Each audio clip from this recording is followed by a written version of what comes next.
What is up, night crawlers? Welcome to the Nightmare's Edge. Thank you all so much for being here. It's going to be an epic evening. Now, I'm still on my laptop, so thanks again for your continued patience. But we are back for the fourth installment of the story. This is an epic finale. The story is There is an Ancient Tower in the North Atlantic by FishermanTales. The link will be in the description if you haven't checked it out. This week I have 3 new outstanding voices joining me. Creepyface, Danie Dreadful, and Dodge the Grave, formerly known as Dodge This 82. And returning this week I have the Dark Somnium, RomNex, Lady Nopeingham, and SomberPuppet as the big bad. If you haven't checked out any of their channels, they're also going to be listed in the description. Be sure to show them some love. Now, without any further ado, please sit back, relax, and let me tickle those inner fears.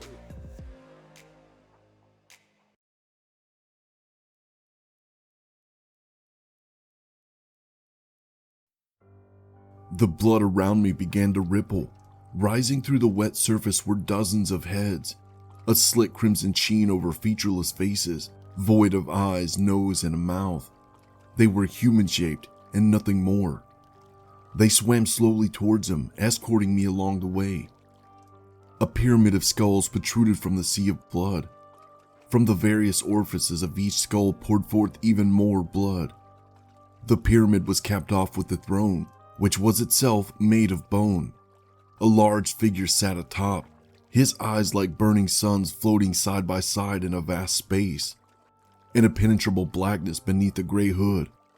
His tattered robe was like tangled webs that swayed with an absent wind. I craned my neck as I came closer to the pyramid, a massive structure of thousands of skulls. He watched me without speaking. I felt his aura of evil. It permeated this chamber more intensely than any of those prior. Loki and Hel were already at the pyramid. They stood beneath an archway of an opening that led into the interior of the bone structure. I climbed from the blood and joined them. I turned back to look at the mannequin-like beings who had accompanied me. They remained waiting in the blood, observing me it would seem, but lacking any features to observe with. "What now?" I asked. Loki motioned towards the interior. There was a faint glow within. I gripped the handle of my sword, steadied my breath, and entered the pyramid. Candles flickered along the floor, a floor made of stone rather than bone. In the middle of the room was an altar. A man lay supine atop it, his arms and legs restrained. I glanced upwards. He, the one who awaited, sat above us, unseen. I returned my gaze to the man on the altar. He was alive, although aged and frail. "Who is he?" I asked. Nobody responded. I turned around and found that Loki and Hel were not with me. "He wants you to remember," a female voice said softly, startling me from behind. A woman had emerged from a dark corner, silky auburn hair and youthful skin. She was healthy in a way I had not seen since entering the tower. She was inviting in a way I had not experienced. In her outstretched hand, an apple. "You're a Dune?" I muttered. She gave a slight smile, a tired smile like that of Frigg, but beautiful. An out-of-place beauty, like a lone flower in an ashen forest. The apple in her hand glowed golden, although not in a metallic sense. It was plump, healthy, edible gold. Odin, Thor, Frigg, they told me to eat the apple, that doing so would be my only hope of escaping. I reached out and took it from her hand. I could feel the energy pulsating inside it. I looked at Adun and asked, "Why does he want me to remember?" There was pity in her eyes when she looked at me. She answered, "He wants you to remember so that the truth can be revealed." I looked at the apple in my hand. The truth will set you free. I just hoped, in my case, that was literal. I sunk my teeth into the crisp golden fruit. The effects were instant, like waking from a dream. I'd been so limited before and so restrained from my true self. People often complain about how difficult it is to run in a dream, like slogging through mud. As Nate, the path was muddy, but not anymore, not as boulder. I could feel I had changed physically. My muscles were larger, firmer. I no longer looked like Nate. My body was strong. Fatigue dissipated entirely. I felt my facial structure and hair had changed and was boulders once again. But one thing remained. I looked at Adun and she back to me. We recognized each other, and just like my mother Frigg had noticed, she too said, "Your eyes are the same." I smiled. "Hello, Adun." I turned around to see who was lying atop the altar. He was older than I remembered, but I recognized his face. "Frey?" He looked weakly in my direction. His eyes began to water. "You're alive." His voice trembled. I placed my hand on his. "Yes." "You have to stop him." I glanced to the ceiling. The robed figure I'd seen earlier was not familiar. "Who is he?" I asked. Frey opened his mouth to answer and was interrupted by a deafening shriek. I fell to my knees. The sound pierced into my soul. I pressed my hands to my ears. It felt as if the high-pitched sound was drilling into my brain. Suddenly, it stopped, and the pyramid abruptly expanded outward. The skulls separated and hovered midair, as if gravity had left them. They grew further apart, and then it became apparent that at some point, the location of the pyramid had changed. What we were in was no longer a large yet confined chamber. This was a massive, fiery expanse. A river of blood ran through the landscape of bone, upon which walked hundreds of featureless human forms. They hammered iron and dragged chains. They hand-cranked ancient machines. They smelted rock and sharpened bone. They were working. For what reason? I could not see. I glanced upward for the throne. It had vanished. Frey remained restrained to the altar, and Adun stood near. Behind them, Loki and Hel. I was overcome with rage and swept by the realization that I was again capable of hurting a god. I gripped my sword and charged Loki. He uttered, holding in front of him a sharpened shaft of mistletoe. Having been a human, I can attest to the idea of mistletoe causing a pause to a god as seeming silly. After all, it is just mistletoe. But it is for that reason, mistletoe being so harmless to all, it is the most harmful to me. The truth is that within all things there is life, cosmic energy that has filled all vessels big and small. It is in me, it is in you, it is in the mistletoe, and it takes a shape which we might call a soul. It becomes a unique form of the whole. Gods and humans are not far different. We are simply different kinds of vessels, and gods themselves vary from other gods. My mother, Frigg, could communicate with the souls within all things. When I was born, she had all agreed to never harm me. The soul of fire, the soul of water, the soul of metal, the soul of stone, each and everything. However, one thing did not agree: mistletoe. Why did mistletoe not agree? Fate, perhaps. It is not as if mistletoe is particularly disagreeable. Frigg shrugged it off, however, saying to herself, well, it's just mistletoe. But she kept it secret regardless. Until one day, Loki manipulated her into revealing the truth. My invulnerability was entertainment to many. They'd shoot arrows at me to watch them bounce off. Loki took advantage of this. He replaced an arrow with a pointed shaft of mistletoe and tricked my blind brother Hod into shooting it at me. Perhaps you already know the story of how I died. And here I was again, faced with Loki holding the one thing that could kill me. But this time, I was ready. He only succeeded before because I had not expected it. "What do you want, Loki?" I asked.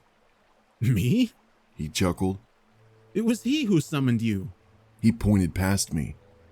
I watched Loki, hesitant to turn around while still holding the mistletoe. Loki rolled his eyes and tossed the mistletoe over his shoulder into the river of blood. Happy? He asked. I looked at him for a moment longer and then turned around. He stood a great distance away, off in the fiery horizon. But the one who I'd seen sitting upon the throne was different now. His height stretched miles above, a giant of mountainous proportions. His sun-like eyes appeared as if to scale, almost too bright to even look at. He moved a step closer, his tattered robes so long that I could not tell if he were walking or floating. In a single stride, he covered a length that would have taken a man an hour to traverse. I watched in awe, still unsure of who this being was. He stopped several miles from me and knelt. His web-like robe, now so large that it was resemblant of something more like a massive storm cloud. He towered over me, glaring with his burning eyes, and I noticed that within his hood was not a vast space, as it seemed from afar. He had a face. It was made unclear by shadows, nonetheless, he had one. Balder! He said. It was both a whisper and a roar. A thunderous vocalization that simultaneously shook the ground and clawed at my skin. I could feel his breath, like a humid gust. "Tell me who you are," I said. He laid out an enormous pale hand, palm up, quaking the ground as he did so. Pointed fingernails large enough to be the hulls of ships extended from his finger. A shiver ran down my spine, and I reluctantly scaled his hand and into his palm. The giant stood. Miles above the ground, he lifted me. For a moment, nothing happened. Then, from the shadows beneath his hood, he appeared. A copy of the giant who held me, but the size of that which I saw seated upon his throne atop the pyramid of skulls. A giant still, nearly 20 feet tall by my estimate, but not nearly the size of the behemoth which held us. He drifted down the arm, his arm, and joined me in his palm. He towered over me, watching me as I shuddered. I was born from blood. He began. That which your father and his brothers spilled. The blood drowned many and became the ocean. Do you know whose blood I speak of? I nodded. Ymir. Yes, from Ymir's flesh, the earth was shaped. From his bones, mountains, stones from his teeth, seas from his blood. But what you did not know is that some of that blood leaked through into the core of the earth, and it changed. What is your name? You know my name. Then say it. He reached to his hood and lowered it. I recoiled at the grotesqueness of what I initially thought was melting flesh, but soon realized that I was looking at a face akin to those I had seen below, the featureless human-shaped forms. But he was not featureless, not anymore. His mouth was torn flesh, an opening that had not been there in an earlier time. His eyes were glowing red orbs that had seemingly burst through the skin. His nose jagged slits. His ears were massive punctures in the side of his head. He observed my reaction for a moment, then stepped closer. I stumbled a step back. Are you frightened, Balder? He asked. He showed his pale, empty hands. I do not carry mistletoe. I did not respond. All of the gods know my name, but they did not know me as I am. He said. Who are you? I gripped my sword tighter as he moved another step closer. I was not meant to exist, but there was a soul within all things, Balder. You know this. And there was within the blood of Ymir one very powerful, one that willed itself to be more. It grew into something faceless, a shape, a prison of flesh which it tore through. And here I am. I see, and I speak, and I hear the satisfying screams of those who suffer within the tower. Those who once celebrated the spilling of Danie's blood. The horrible figure moved even closer, driving me towards the edge of the hand. I glanced down at the distant ground below. Celebrate me, Balder! He roared. The doom of the gods is upon you, and it is more than an event. I am that doom. I am that which the prophets spoke of. I am Ragnarok!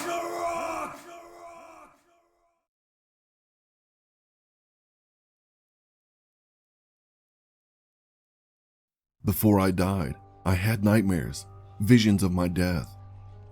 My father, Odin, found this problematic and traveled to the underworld, Helheim, to get answers.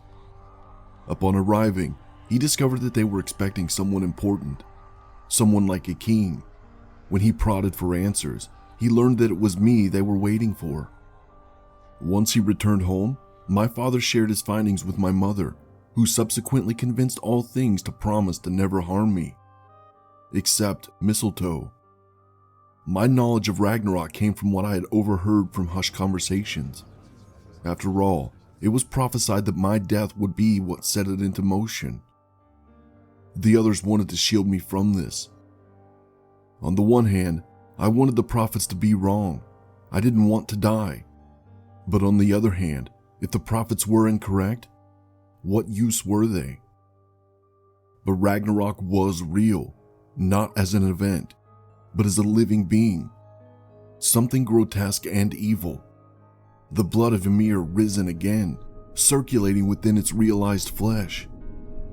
Why me? I asked, balancing atop the tip of the enormous open hand. Why did my death awaken you? I've been growing since the beginning of time.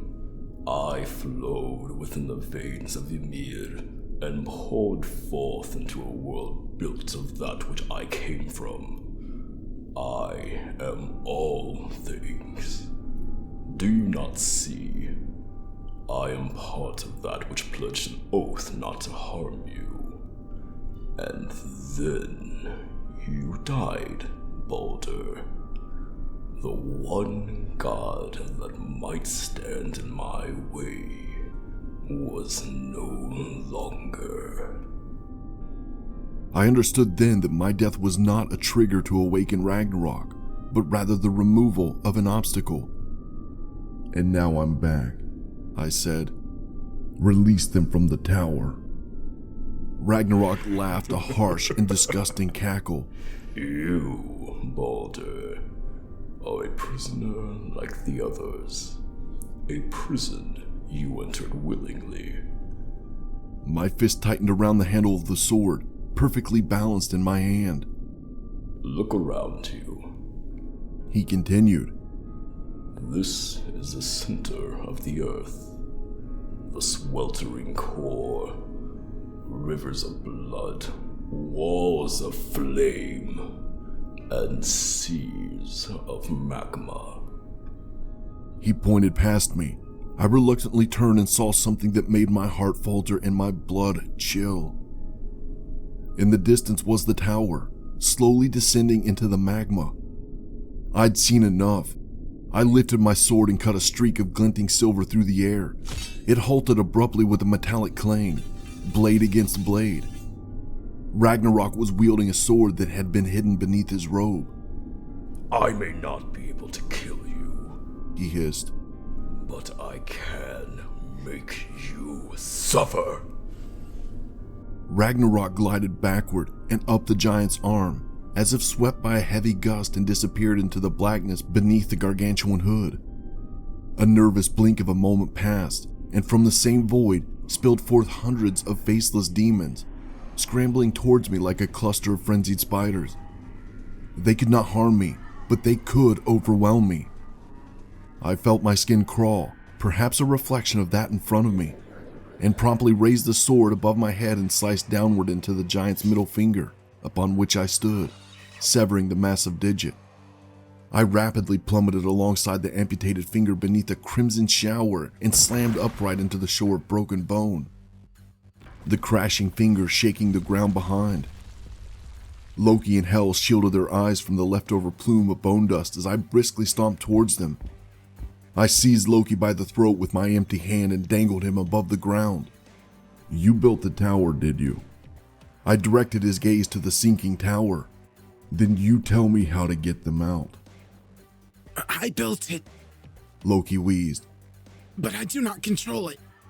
My fingers dug deeper into his neck. I glared vengefully into his soul. Muscles swelled as Loki's face turned darker shades of blue. Hel placed a hand on my shoulder. Please, She said. leave him. I looked into her pleading eyes. The goddess of death. Her glumness had shifted into something nervous and childlike. I relented and released Loki. I turned to Idun, who had become frightened at the sight of my rage. "Give Frey an apple so he can break from his restraints." I glanced over my shoulder at the nearing horde of demons. "Quickly," Stop! Loki yelled to Idun, causing her to hesitate. Ragnarok spares me because I brought him the god of peace. Loki giggled nervously and shrugged. Peace for peace. "Fuck that." I held out my hand, and Idun tossed me an apple. Loki pleaded as I hurried to Frey and put the apple to his mouth. The swarm of faceless were stampeding towards us, nearly on us. Frey took a bite and quickly erupted from his shackles, rejuvenated to his original form, and took the sword from my waiting hand. He was a true swordsman, and although it was not his preferred blade, he wielded it efficiently. In a single fluid motion, he wheeled around and separated a legion of faceless heads from their pale, thrashing bodies. Dodging and weaving, hacking and stabbing, Frey unleashed a flurry of flashing silver and blood. It was an insurmountable stream of demons that continually cascaded from the shadowed mouth of the behemoth, tearing down his body like frenzied insects from a devastated nest. The towering Ragnarok kept his arms angled and his palms upwards as if absorbed in spiritual communion. Absent a weapon, I made do with my bare strength, heaving charging foes over and away, driving my fist through shattered bones, stomping those that crumpled at my feet.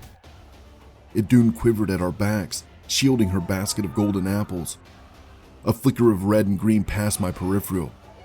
Loki, slipping away from the carnage, his morose daughter sticking to his shadow.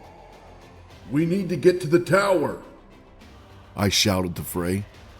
He speared the blade into the head of one demon, reached around and drove a different head into the hilt, and fiercely spread them apart, catching the sword as it fell from the splintered skulls. Lead the way. He breathed as he continued his onslaught. I grasped Idun's hand and sprinted towards the shoreline, Frey keeping pace behind us, the horde at his heels. The distant tower slowly being devoured by the magma. Was it a game to Ragnarok to not destroy it quickly, or was he simply not capable? I did not know. I did not care. All I knew that enough of the tower remained for me to save those I loved. We slid to a stop at the shoreline, the blistering heat clawing at Frey and Idun. I could feel its intensity, but I knew I was safe from any harm it may cause. Once again, the swarm was upon us. "Protect Idun," I said to Frey, and dove headfirst into the magma. I emerged sooted but intact, a blackened layer on my skin as if I merely swam through smoke and nothing more. I pulled and kicked, treading magma like water. The tower grew nearer. There was a sudden burst. A rising bubble ruptured that torpedoed me through the magma and back to the shoreline. I skidded to the feet of the frightened Idun, who gazed down at me, and then back to the magma. She gasped. Hit a Surtur. Frey spun around mid-battle as I sat up. Surtur tore through the magma, a hair-raising and fearsome display. His skin charred, with scalding red veins coursing throughout his muscles. Fire circulated within him, smoldering eyes beneath the heavy, furrowed brow. We all stumbled backward, and were quickly brought back to attention by the rabid, faceless demons desperate to tear us to shreds. Frey resumed fighting. This is my fate, Baldur. He said between swings of the blade. I will fight Surtur. I glanced at the approaching Jotun. But he cannot kill me. He can distract you. I looked to Adun. She smiled and nodded. I will stay with Frey. You can't. The apples. We need you. Adun placed a hand on my cheek and gently turned my gaze to the sinking tower. Its highest point was visible and descending towards the magma more rapidly than before. The majority of the tower had become submerged. The gods will not survive today, Idun said. I watched, aghast, broken-hearted. It was hopeless. With the tower no longer stretching outside the core, there was no way out. Not for weakened gods, frail and tired, robbed of their power. The shore quaked with Surtur's thunderous arrival. A flaming sword clenched at his waist. Frey glanced over at me. Do what needs to be done, Baldur. Then find us in Valhalla. He turned his attention from the army of demons and charged Surtur. Idun smiled at me and took a step back and was swallowed into the stampeding horde. I shoved through the sea of demons and out the other side, their focus solely on Frey and Idun. I watched in anguish as they hung like leeches on the back of Frey, his blade crashing against Surtur's, sparks dancing about with each blow. Frey swung once more before the demons took his arms, and Surtur took his head. The demons promptly turned on Surtur. To this day, I do not know why. Perhaps Ragnarok found no use of him any longer. Maybe the demons didn't know any better. Surtur did not stick around. He slunk back into the magma and disappeared, and the demons followed to their fiery demise. Beyond them was the tower. Just a sliver of a rock peeking above the surface. How would have things turned out had Hannah and I continued past the sliver of rock on that foggy morning? I turned around and headed back to Ragnarok to do what had to be done. Ragnarok! I roared at the towering behemoth. His eyes opened and looked down at me, and faintly, within the dark beneath his hood, appeared to smirk. Once again from the darkness came his smaller, sword-wielding self. He dropped the great distance onto the ground in front of me and lowered his hood, revealing again his grotesque, torn face. I suppose you intend to kill me now, he said. Do you plan to run? He motioned with his hand at the surroundings. There is nowhere for me to run. I had no sword, no weapon, but missing from Ragnarok's left hand was his middle finger. He could be hurt. I charged him. He dodged out of the way and I stumbled past. I clenched my fist and turned and rushed him again. He darted out of the way again and swept my feet out from beneath me with his sword.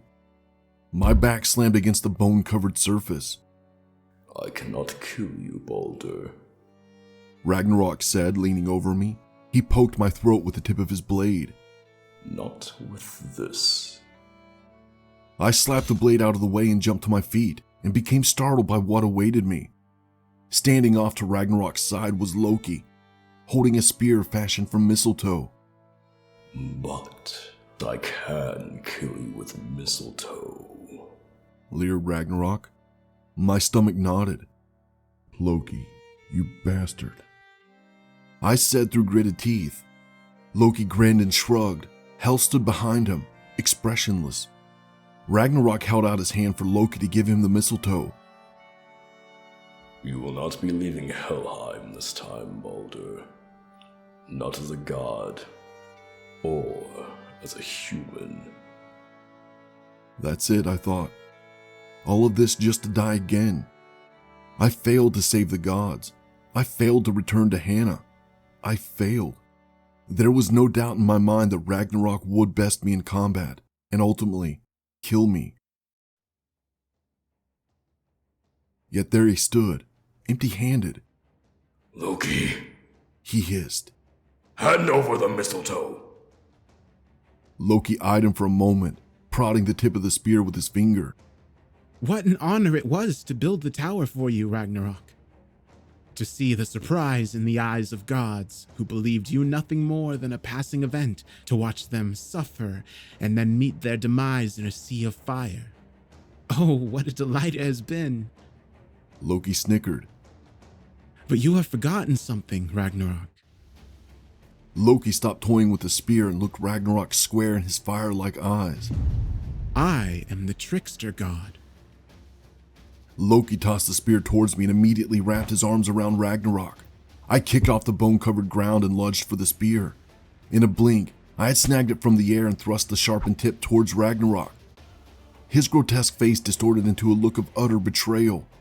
The spear stabbed into his chest, piercing through flesh and bone, through his cold, black heart, and with another forceful shove, came out the other side. I dropped to my feet as he collapsed amongst the litter of bones, impaled. He squirmed in agony, blood filled his mouth.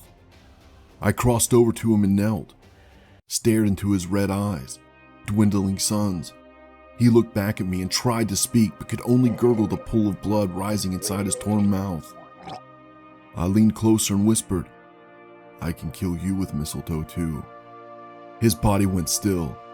He lay dead upon blood and bone. The behemoth, an extension of his smaller self joined by an invisible tether, fell backward. We braced as he crashed to the ground, creating a thick cloud of bone dust. Beneath us shook violently.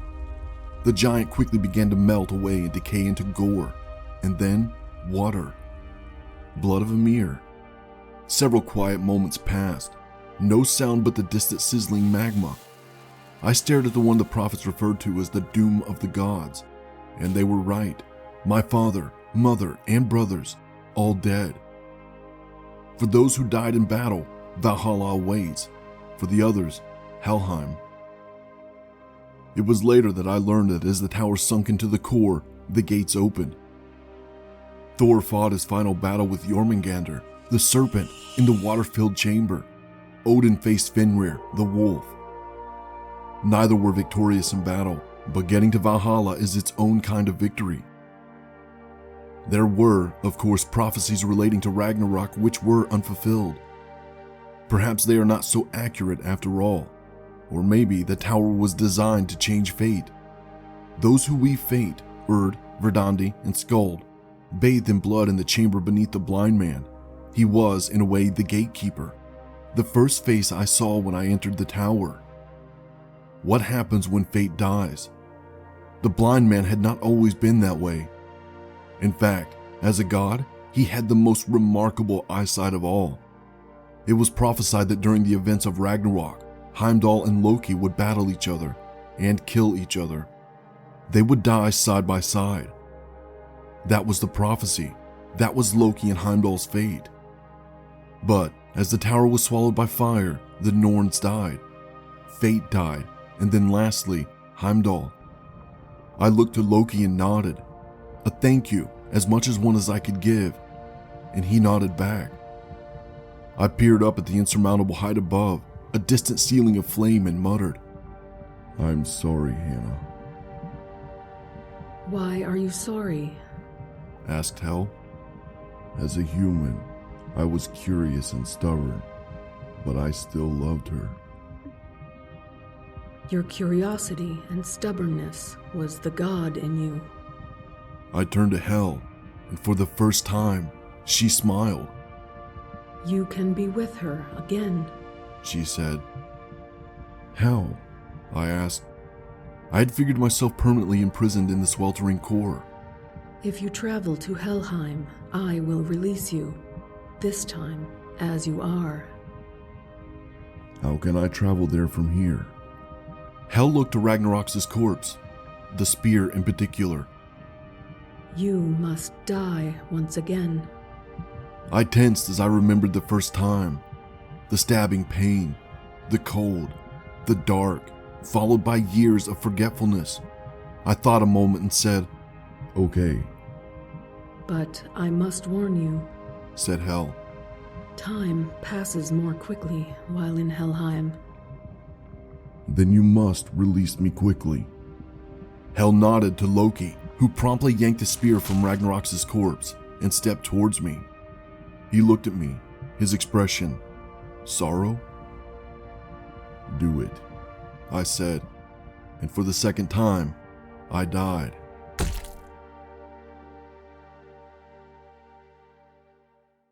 It was an expensive house on a Florida beach. Squawking seagulls, salt air, crashing waves. I stepped onto the large front porch, a bench swing lightly swaying off to the side. I inhaled a deep breath and rang the doorbell. A beautiful woman in a floral sundress, blonde hair and blue eyes, sun-kissed skin, answered the door. She was startled at first glance and struggled to find words. Her cheeks reddened and her lips curled into a sheepish grin. Can I help you?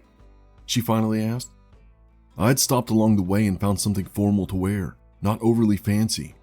A button-down shirt and dress pants, leather shoes. I made sure I was clean and presentable.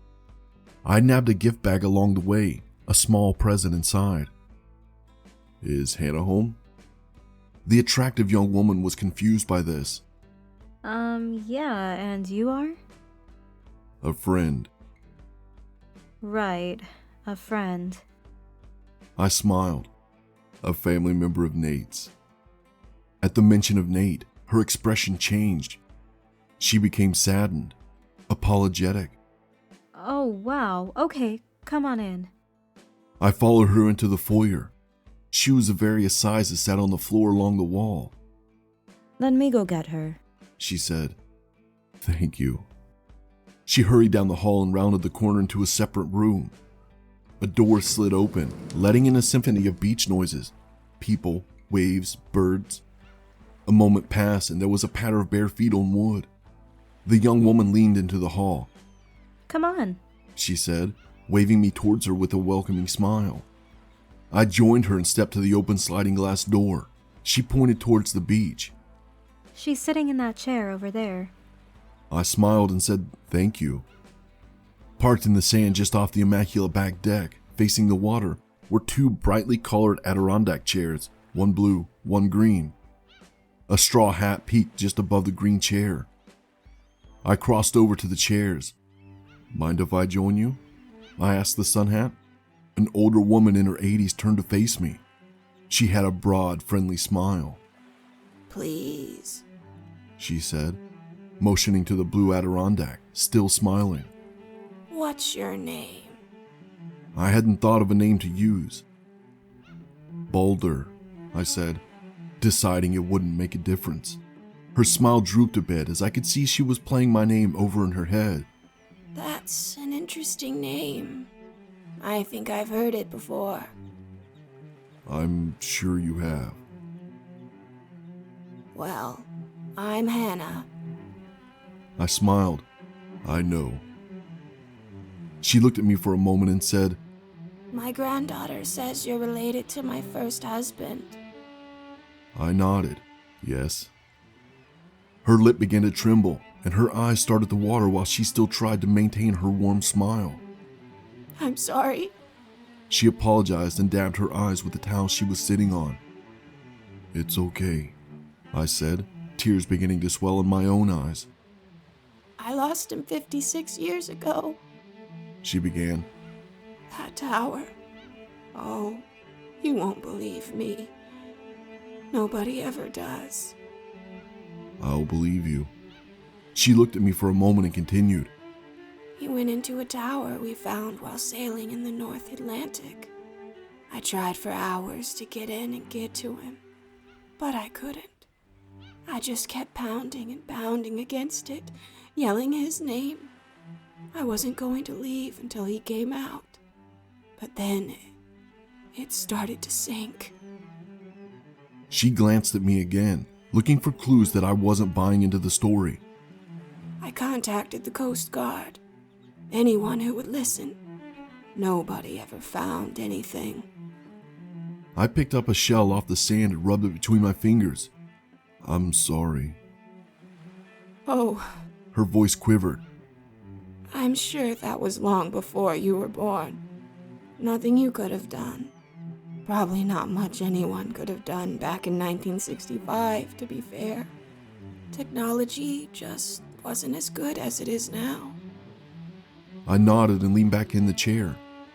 I watched playing children dive between the crashing waves and come up for air on the calmer side. I tried to get to you sooner, Oh, did you? Hannah said. That's nice.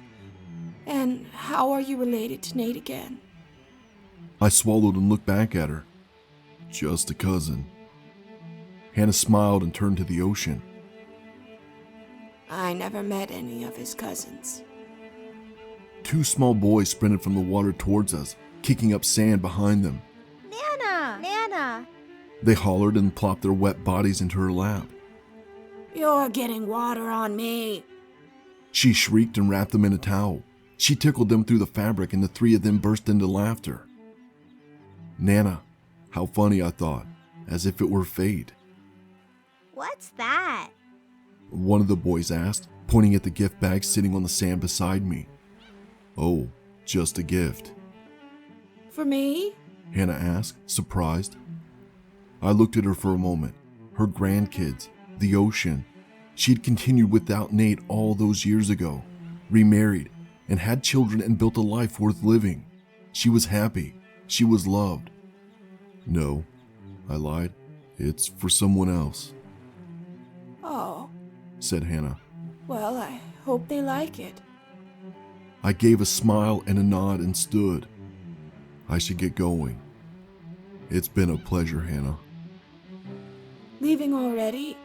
You just got here. Yeah. I raised the gift bag to my shoulder and wiggled it as a playful reminder.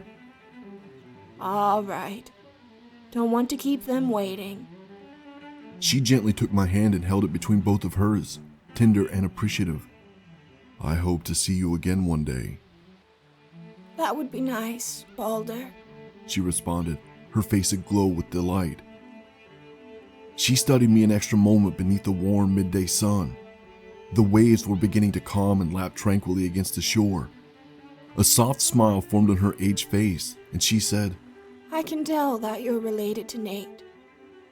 I exhaled a short, quivering breath and tilted my head, longing for a past never lived, and asked, how? She held my hand more tenderly, smiled more warmly, and said, You have the same eyes.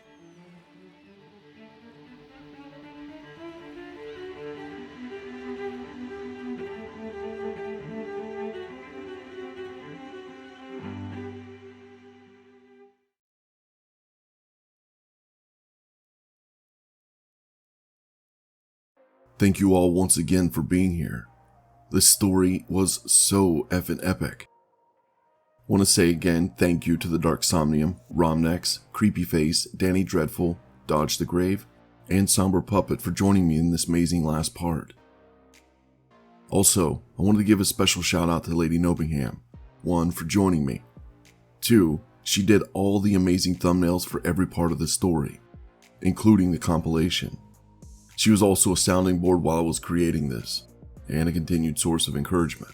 So thank you very much, Lady Nopeingham. I truly did appreciate it. Last thing, I'll be posting a poll in the community tab for your input on next Tuesday's video. Please be sure to have a look and cast your vote. But until then, remember, just because you couldn't see it, doesn't mean it wasn't watching you.